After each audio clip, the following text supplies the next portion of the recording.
Sean, welcome to the podcast. Thank you. Thank you for having me. Yeah, Thank you for great to be joining here. me. Yeah. So you're an independent well-being consultant, 35 years of experience in leadership, mental health and organizational support. You specialize in suicide prevention and certified mental health first aid instructor for both adults and young people.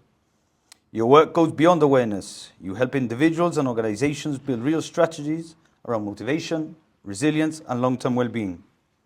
You're deeply involved in grief and loss support, facilitating groups for those affected by suicide, and you bring a holistic approach that combines psychology, lifestyle, and leadership insight. What led you into well-being and mental health work? That's a simple answer to that and a long answer to that. I suppose I wasn't until I reflected on all the years I've been working within, obviously the private sector and the public sector, and also having my own challenges, if you like, for my own mental health and well-being. That I recognised there was a lot more to this than meets the eye, and having worked, like I said, roughly about 35 years in different management roles and in various pathways, I think I've come across lots of different scenarios where people have been challenged with their mental health, especially you mentioned there on grief and loss, for example. That's a biggie. I think, to be honest with you, during our working life, especially as managers and leaders, there's not going to be a time you won't come across that, because it's such a broad subject. People naturally think grief and loss, for example, is about a physical death, but that could be so much more. That could be more like a physical, a death of a relationship, or death of a career path. Where you thought you was going along somewhere, and I can relate to that because we also know each other from the gibberish as well. And at the time, a few years back now, I was a trombone player in the regiment, and because of stress in the kind of two different roles I was taking on, I was working in probation team at the time, working 6 days a week there's no I in team, but there was in this case. So, and then I was also in the regiment band, because I was the only trombone player at the time. And basically, I got a thing called embouchure dystonia, where basically this stopped speaking to this and said, "You're not playing anymore." And the more I practiced, the worse I got. Oh, okay. And basically, it's stress related. It was. So I'd always been interested in that. I'd done various different qualifications in counselling and stuff like that, but that was. I don't think there's any lesson lost, depending on what it is, And so what can I take from that? And I've always been very, very interested in what we call person-centered approach. People are the most important asset we have in any organisation, wherever it is. So. So having my own journey of that, it kind of led me into that pathway even more so, even though I'd been, training up and working with upskilling all the time. So that's when I went into, I applied for the welfare officer job within the government, and thankfully I was successful in a couple of years. And then our COVID came along, and that's when it really, really got quite challenging as well. Intense, yeah, absolutely. So probably a long-winded way. There's lots more to it, but and of course we all have a personal journey with. I wasn't until later on in life I recognised the mental ill health within my own family, with my dad having trauma and things like that from his own upbringing, and my mum too, and there's witnessing panic attacks and anxiety and depression and things like that, all within the family unit, and my brother especially, with lots of challenging mental health conditions. So kind of it sort of followed me, if you like. So I think it was just a natural progression to go down this pathway. So yeah, it's not been a straightforward journey, but it generally never is. Well, you got the experience then to the unfortunate experience, you can say.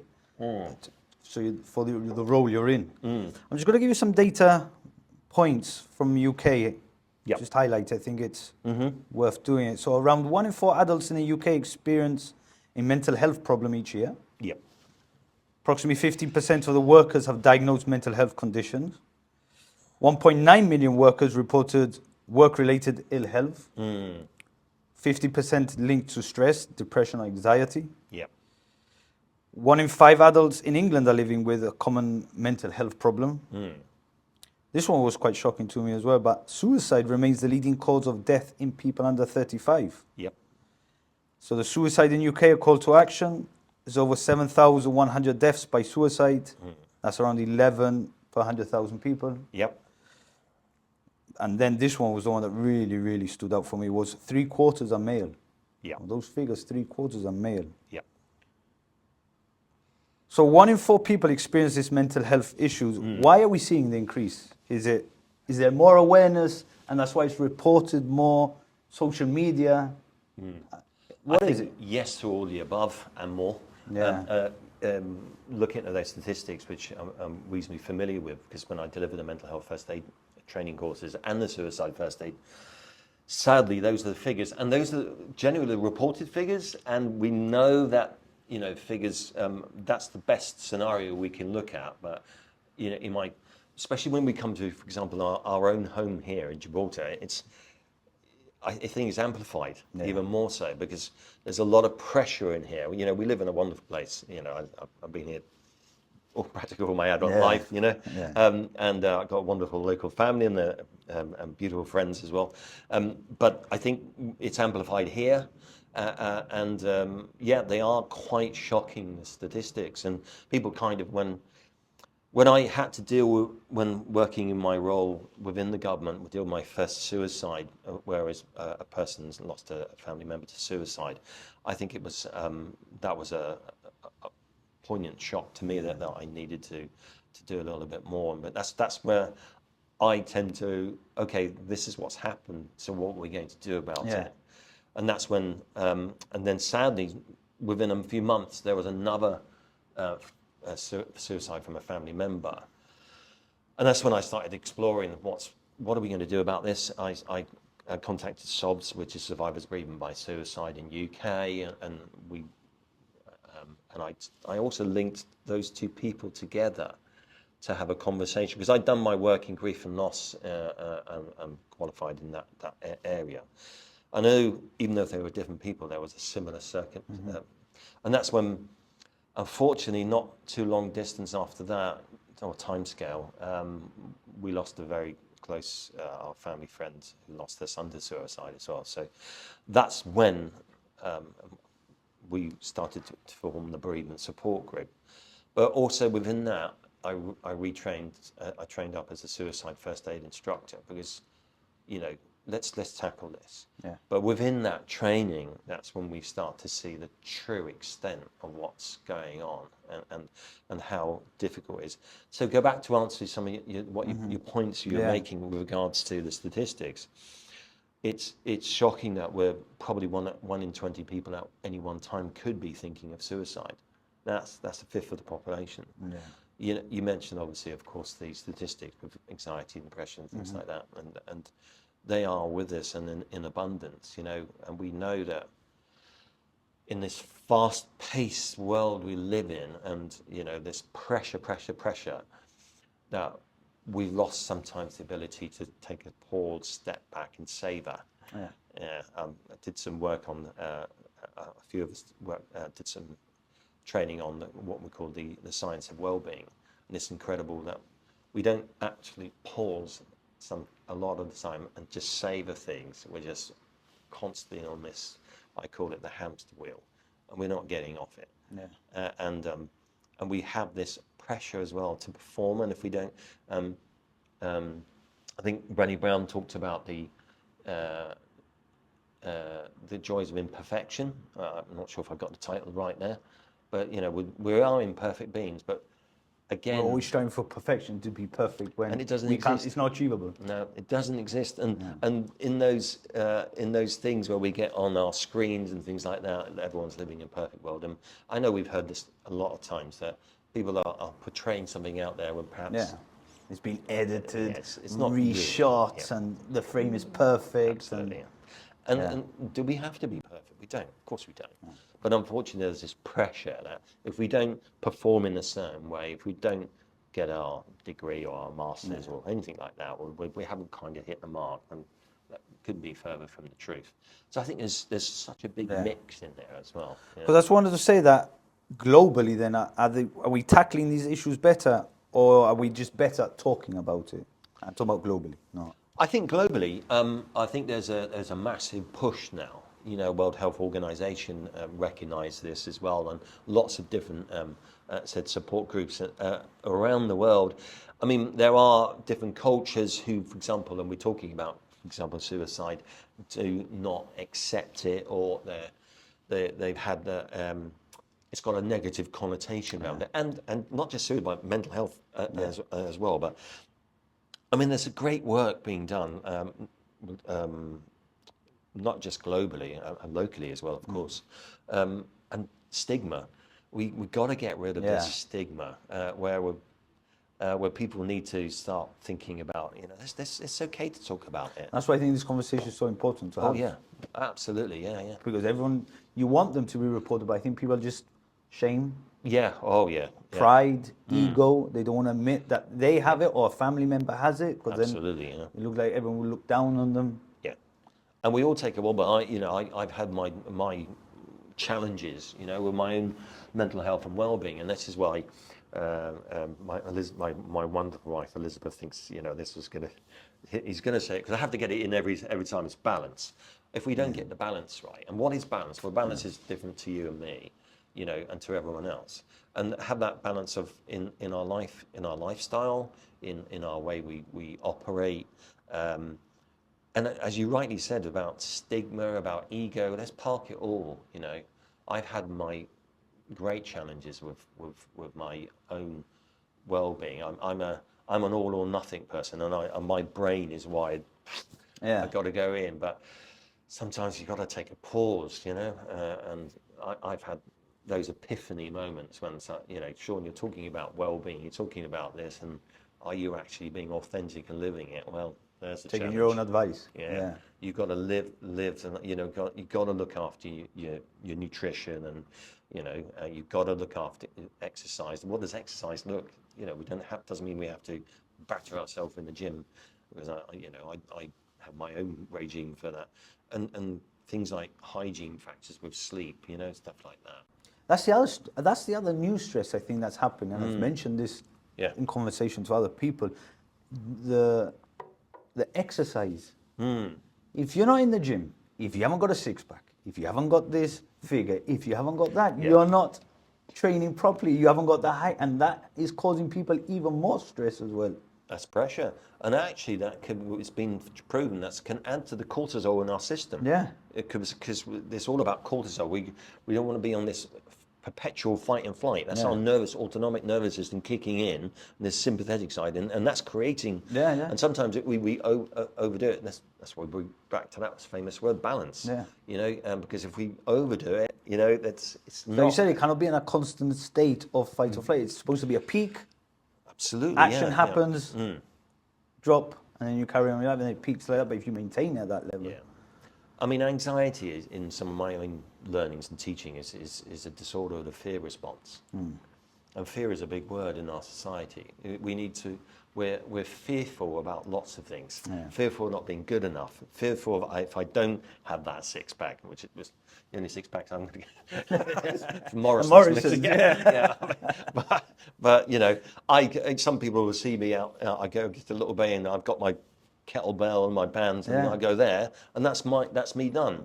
You know, and I do it three times a week, and I have a structure. You feel good, but I feel good. Important. But I've never had this to prove anything to anyone. But unfortunately, society is making us that we, as you pointed out, if we don't look a certain way, and even speak a certain way, sometimes it's we're not hitting the mark. But where is who makes that mark?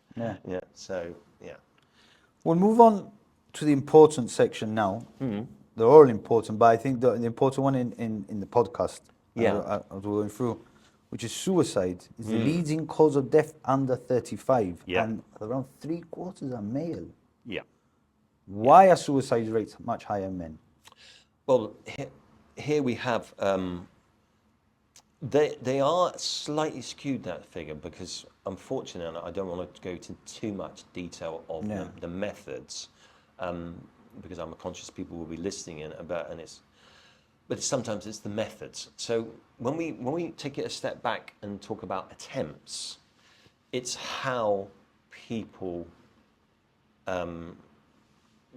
take their life or Okay. attempt to take their life.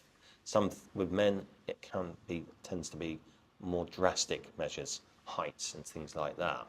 That's not so. The attempts actually, in comparison to people who go on to die by suicide, and even notice the language I'm using as well, because basically, well, especially in my upbringing, we always used the word committed, which we don't use anymore. Okay. Because that has a stigmatization of those.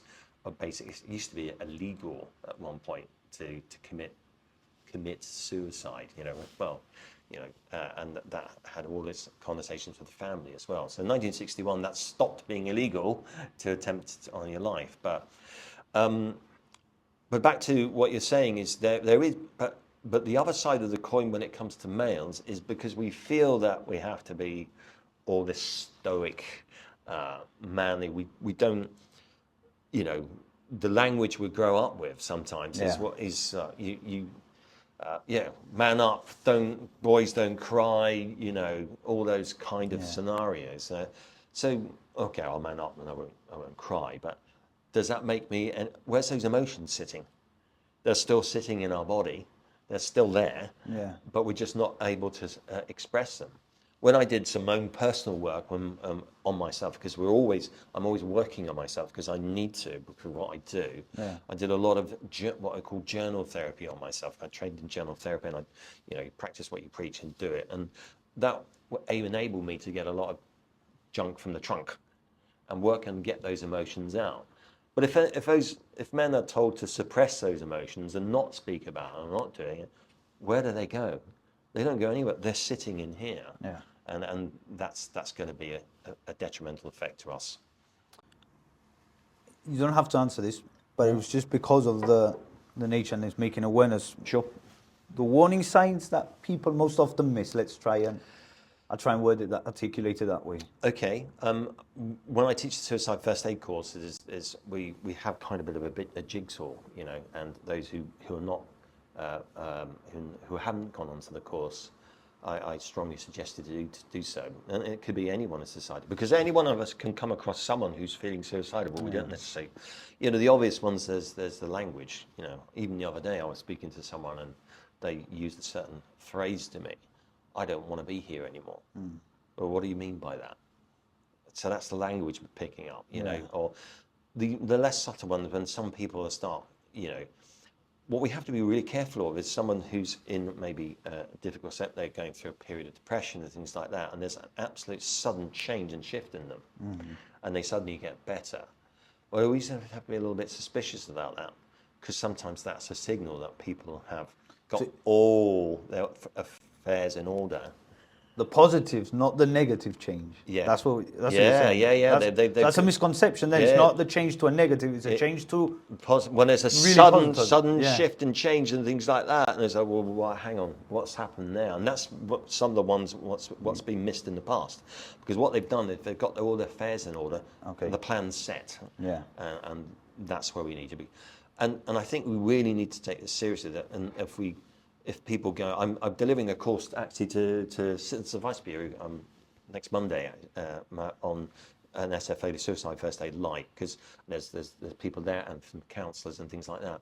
Because especially in that field, but it could be anyone. I mean, when I deliver the course as a specific video on as a kind of constructed one on how to do the intervention, both of them, and there's a real life John and Neil, who were our advocates of suicide prevention when it happened, and it was just a situation of a guy on a bridge and someone walking along saying, "Hang on a moment," and there was hundreds of people walking past this person. But so what I'm saying is, it could be anyone, you could be coming across, because we don't know what's going on. But if there's a sudden withdrawal, if they are not starting to unkept, but there's more Subtle. That's a subtle subtle one. things. Yeah. There's more subtle things, and I think, I think in a short space of a podcast, I wouldn't do it justice. No, I know. There's lots of things we can look out for to be able to.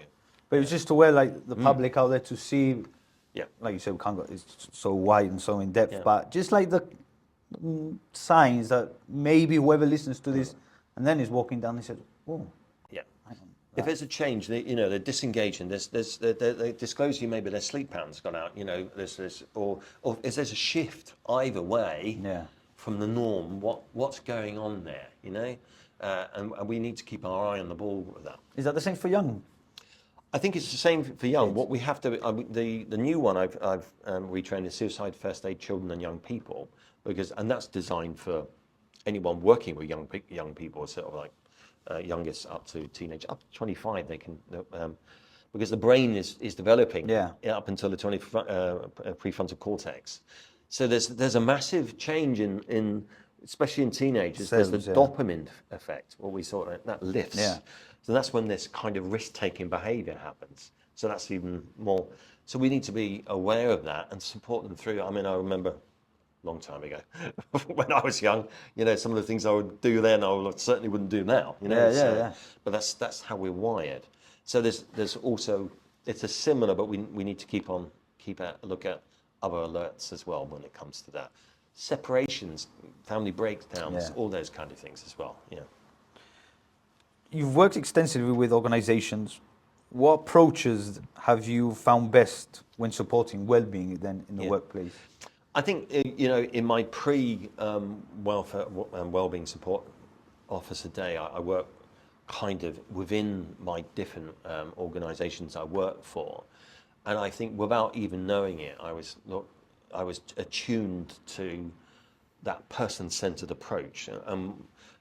If we make ourselves as malleable, and this is where it comes to the point where we're working with managers, because I think managers these days have got a difficult task. I'm not saying it never happened, but I think it's even more difficult now with lots of things and there's pressure going on as well. But I think we need to, within the organisations, I was in a conference yesterday with the on the Sunborn, and listening to people talking about making ourselves as managers in an organisation available for our staff. And this is why I teach, one of the things I teach is active listening. Literally taking that time. Now, some people have said to me, I don't have time to listen to my staff. I beg to differ. You don't have time not to listen to your staff, because if you're always, some wise person said to me, ask yourself a question, Sean, are you a human being or human doing? Now, if you're always doing things, you're not being available and being still and being able to support your staff. Now, the other flip side to that is in management, who supports them? That's what I was going to say. And that is one of the crucial areas I like to work in, because I've said this openly in publics and different conferences and things like that. Management need that support as well. Because they're absorbing all those from under them. Absolutely. Where do they redirect it then? And I think that is where one of the missing links is management. I was where I come in. I like to listen to what goes on, especially when I was working in public service. Some very senior people taking on a lot of pressure, and I would, inevitably be called into, obviously very confidential because that's how I work. So listening to their story, because people forget they're human as well. And as I said to them before, sometimes you have to take your super person or superman or superwoman cape off and be the human being you are, because the pressure is immense for them as well. It's across the board. You use something called motivational maps? Yeah.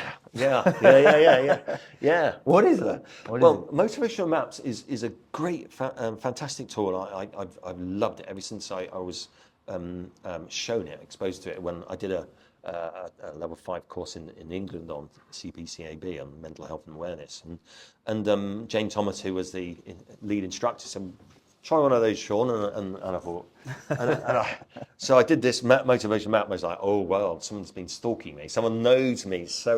And what motivation maps does, it brings our what's subconscious to the conscious, or what motivates us. Yeah. And when I was looking at that, and I thought, that's nailed me. That's who I am. I'm not necessarily, if someone comes in, I'm more motivated by people thriving in an environment than, Sean, his £200,000 a year and just sit in front of the screen and do numbers. Now that might be someone's motivator. Yeah, that's fine. Yeah, that's cool. But that's not mine.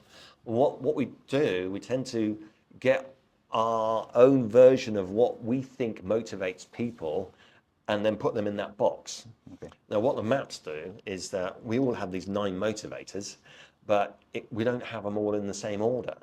So it brings that motivations to the surface. Now, I've had people in front of me, their map comes out as 90-odd% motivated. Great. Be careful though, because they are susceptible to burnout. Because if they keep on going at that 90%, and I've been on that, and I've got that T-shirt a couple of times as well. We've got to be careful.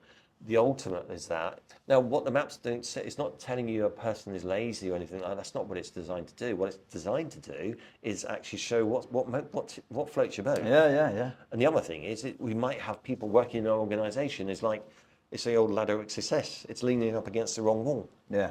They're not literally in the wrong place. Yeah. There's nothing wrong with that. And actually, maps can help us even when we recruit. But it helps. And why is it a link to mental health? Because I've seen when people are kind of mismanaged, and not because it's poor management, they don't know how to manage a certain person because their motivators are sitting somewhere. Yeah. It drastically affects their mental health and well-being. Yeah. And because if you don't know what the maps do, they raise that profile and say, right, okay, I can see. Because we've had instances in these maps where someone might be taken out, might be promoted, and they're given another lovely plush office or something like that, and they sit there, and they've just been pulled away from their team, and their motivation goes down, because actually they draw on people's energies from that. Yeah. There's other people, and I'm an ambivert. I can go out there and talk to hundreds of people, but I need my space, afterwards. So it really does start to nail people. I love. You can see how I'm passionate. I love them because it helps me understand what's going on with someone. And of course, there's other in things in their personal life which is also impact, and we can have a conversation around that as well. So that's what I was saying. You can be successful, but misaligned and mentally struggling as well. 100%, absolutely, yeah. You could be speeding along nicely, but there's sometimes that sense of emptiness or misalignment. That you are, but your channel energy is you have a positive way of doing your, and I don't like using the word positive very much, to be honest with you, because it can be misused. Yeah. You can go along that, but then there's something missing. There's you're not that alignment. And the maps tell us, well, that's what's happening there. Yeah. So it's an interesting one. Yeah, I love them. Is that part of the holistic well-being as well? For me, it is. Yeah, cognitive behavioural therapy. Yep. Yeah, CBT is one. I've trained in.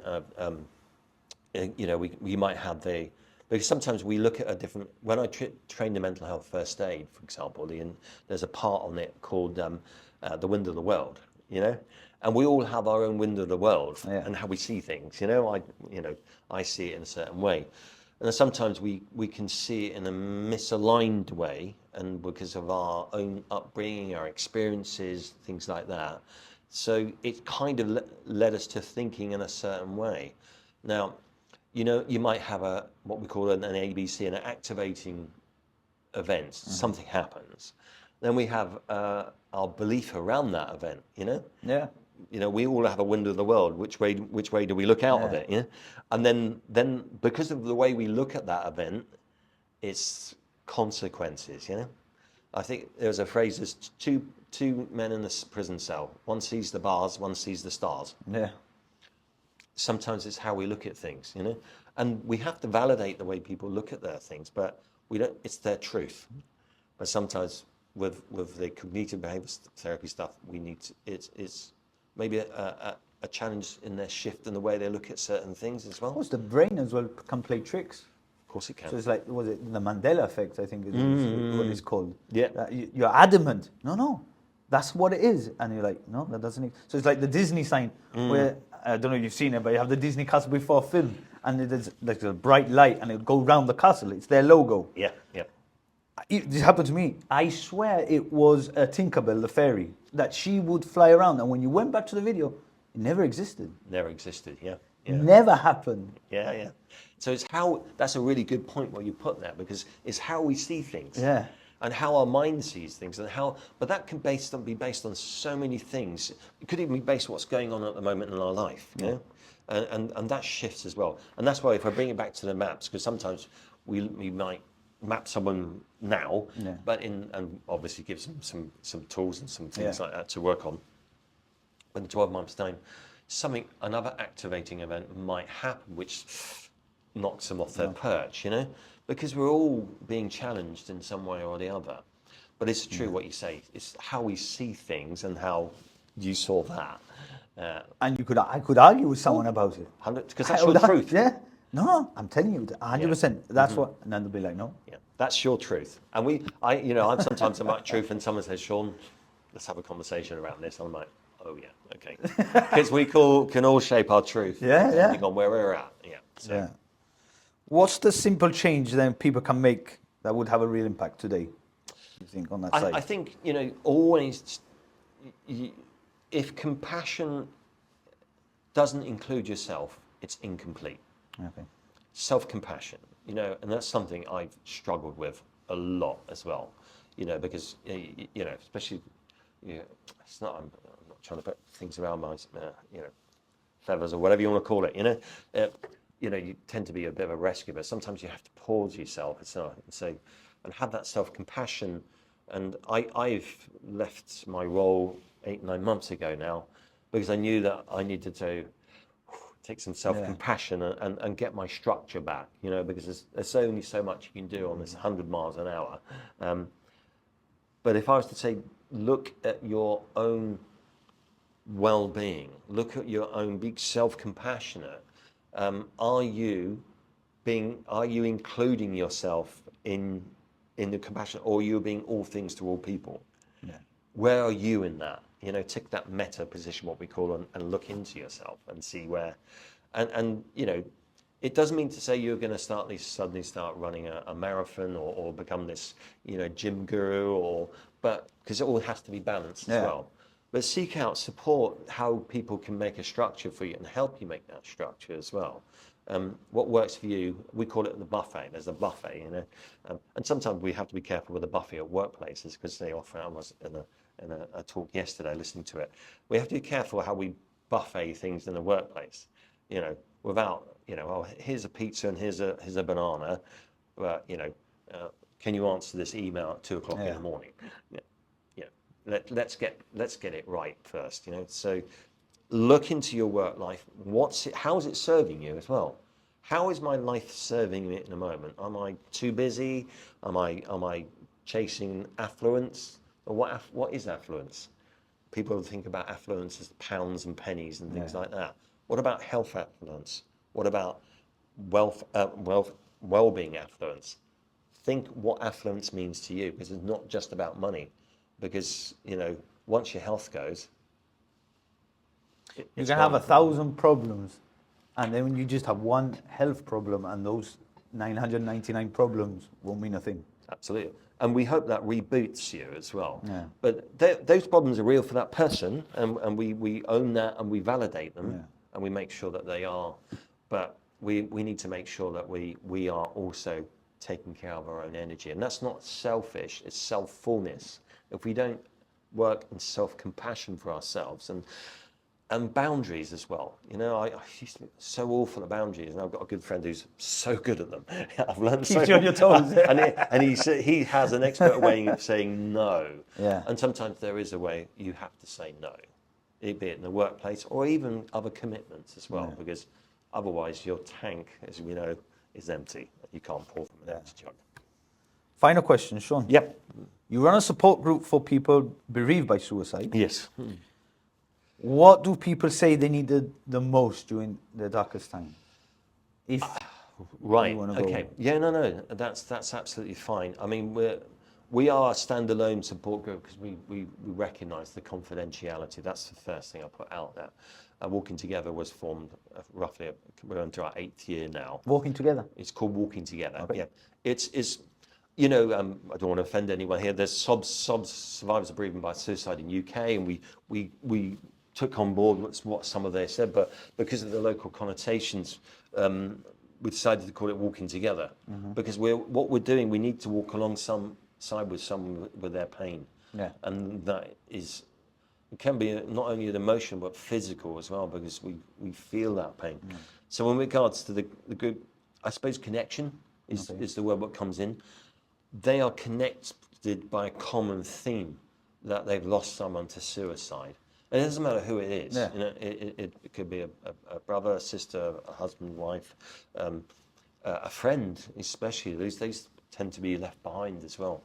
And it doesn't matter the age group. It doesn't matter.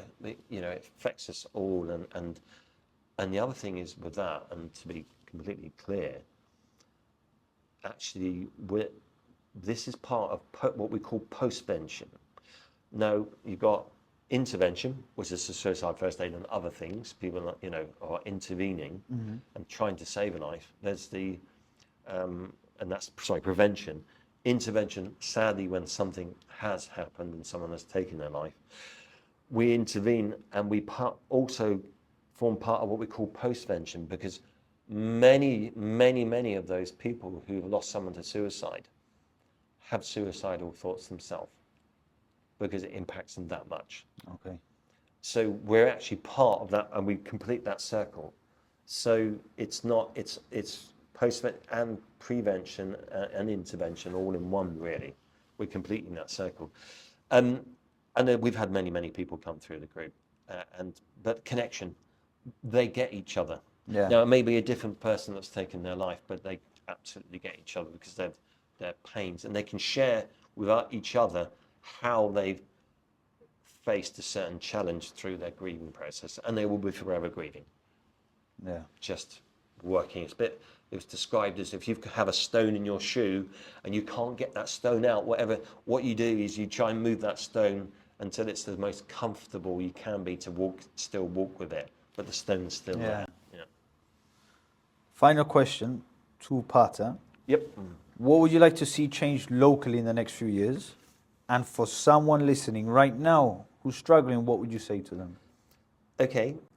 Locally, I think there's great things happening. There are really good things happening. I think many more people need to be trained in suicide first aid, because it has to happen. Mental health first aid has to happen. It's not, I mean, people say, well, it's an expense.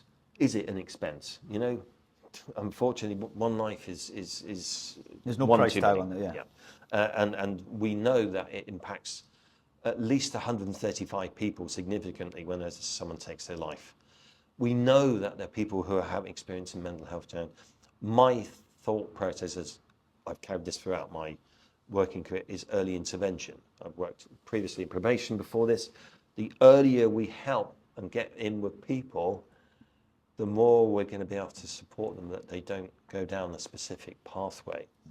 So we need to help, and that needs to be rolled out everywhere. And we are out there, but we need it to happen more. Yeah.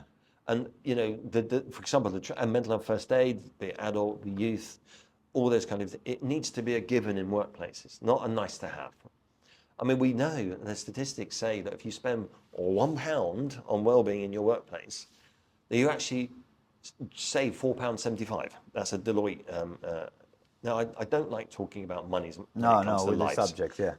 But if that's what's stopping you, you know, investing in that, well, there's a numbers game there. I'm a person-centered person.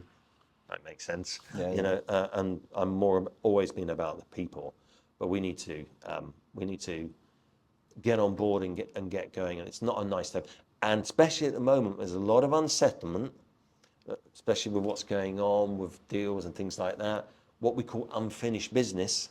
And unfinished business in the mental health world is actually very, it means we're rehearsing. Yeah. We're rehearsing scenarios, and that's what feeds into the anxiety.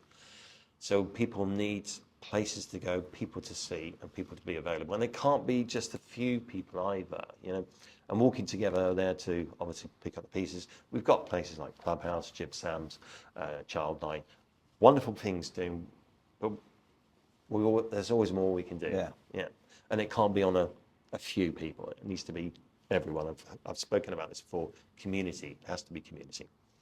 For someone struggling then now, Right. but haven't come out, what would you say to them? Okay, so I think it's important that we go, that people realise that there's a lot more openness to people having mental health challenges or well-being, and you know, it could be physical and mental combined as well, you know, or you know, addictive behaviours, things like that. You know, there's a lot of help out there now, and people need to know that they will be treated in a confidential. You know, if they are in a real crisis, there's 111. You know, you can phone them up. They get into mental health services. We know that there's a lot of negativities about certain services and things like that, but I think we're moving in the right direction. Yeah. And so people, there's a model I talk about called social prescribing. And what social prescribing is, that you know, it's a much bigger. You can have formal resources and informal resources. Formal resources is the psychologists, the counsellors, things like that.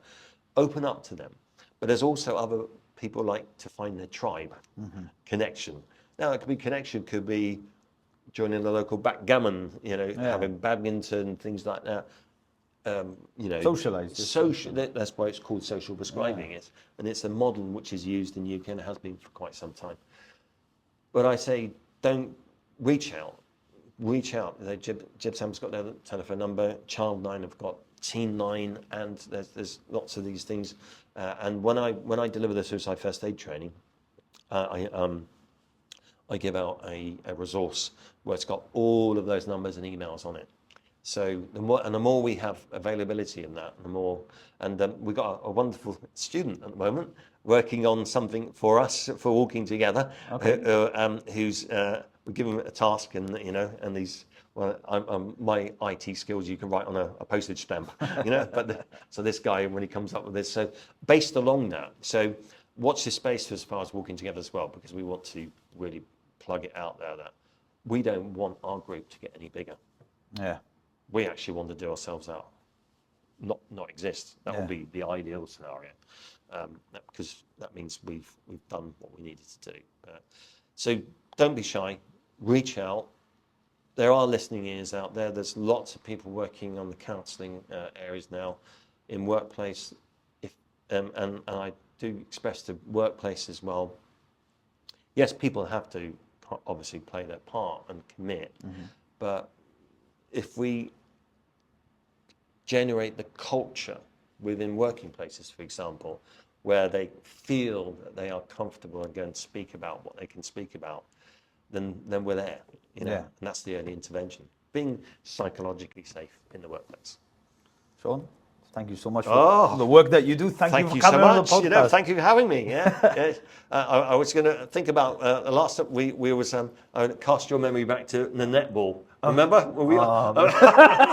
I have the greatest respect for netball. We played in a netball team, and I was like, I couldn't get around that it's non-contact. So every time, boom, beep, foul. I was like, how do you play this game? I know, yeah. So I have utmost respect for my niece, or all the family in the Dean and the Zan and things like that. So no, thank you so much for having me and giving a platform, because you know we want to make our community safe, stronger, better, and get rid of these stigmas and help each other. I love being here. This is my home. It's my adopted home. I'm adopted Gibraltarian.